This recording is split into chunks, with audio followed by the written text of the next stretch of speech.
నందమూరి నరసింహ బాలకృష్ణ నటించిన నరసింహ నాయుడు సినిమా 2001 సంక్రాంతి కానుకగా రిలీజ్ అయ్యి ఆంధ్రదేశాన్ని ఒక ఊపు ఊపేసింది.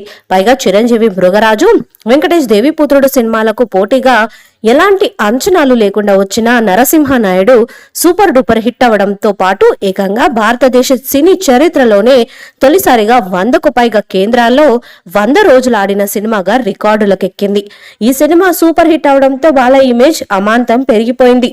ఈ క్రమంలోనే బాలయ్యకు సన్నిహితుడైన భార్గవ్ ఆర్ట్స్ అధినేత ఎస్ గోపాల్ రెడ్డి బాలయ్యను అభినందించడానికి వచ్చారు. మాటల సందర్భంలో ఇలాంటి సమయంలో ఓ జానపద చిత్రం చేస్తే ప్రేక్షకులకు బాగా కనెక్ట్ అవుతుందని ఇద్దరు భావించారు.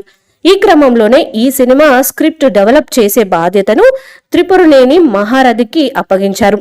దర్శకుడిగా కోడి రామకృష్ణన్ అనుకున్నారు. ఈ సినిమాలో బాలయ్య ప్రతాప వర్మ, విక్రమసింహ భూపతి అనే 2 క్యారెక్టర్లో నటిస్తాడు.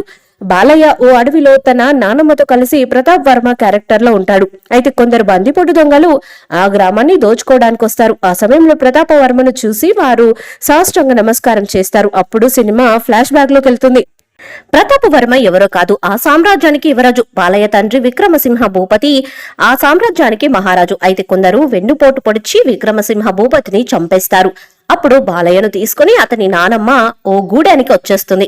ఆ తర్వాత ప్రతాప్ వర్మ తన తండ్రి మరణానికి కారకులైన వారిని అంతం చేసి తిరిగి రాజ్యాన్ని ఎలా దక్కించుకున్నాడన్న కథాంశంతో ఈ సినిమాను అనుకున్నారు. అయితే ఇందులో చాలా మలుపులు, ట్విస్టులు కూడా ఉన్నాయి. హీరోయిన్ గా సీనియర్ బాలయ్యకు జోడీగా రోజాను ఎంపిక చేశారు. అలాగే జూనియర్ బాలయ్యకు జోడీగా టక్కరి దొంగ సినిమా హీరోయిన్ లీసాలేతో పాటు పూజా పాత్రను అనుకున్నారు. అయితే లీసారే ప్లేస్ లోకి అంజలా జవేరి వచ్చి చేరింది. 2001లో రామోజీ ఫిలిం సిటీలో వేసిన ప్రత్యేక సెట్ లో ఈ సినిమా షూటింగ్ ప్రారంభమైంది. 2002 సమ్మర్ కానుకగా ఈ సినిమాను రిలీజ్ చేయాలని అనుకున్నారు. దాదాపు సగం వరకు సినిమా షూటింగ్ కూడా పూర్తయింది. రామోజీ ఫిలిం సిటీలో 2 పాటలు కూడా చిత్రీకరించారు.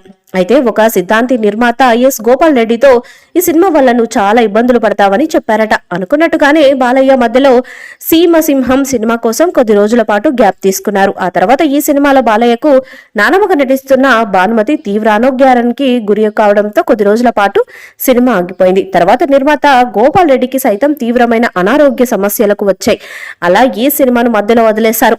తర్వాత ఎస్ గోపాల్ రెడ్డి మృతి చెందడంతో ఈ సినిమాల మధ్యలోనే ఆగిపోయింది. ఏదేమైనా అప్పట్లో ఈ సినిమాను అనుకున్న విధంగా తెరకెక్కించి ఉన్నట్లయితే బాహుబలిని మించి గొప్ప సినిమాగా చరిత్రలో నిలిచిపోయి ఉండేదని టాలీవుడ్ లో పెద్ద చర్చ జరిగింది.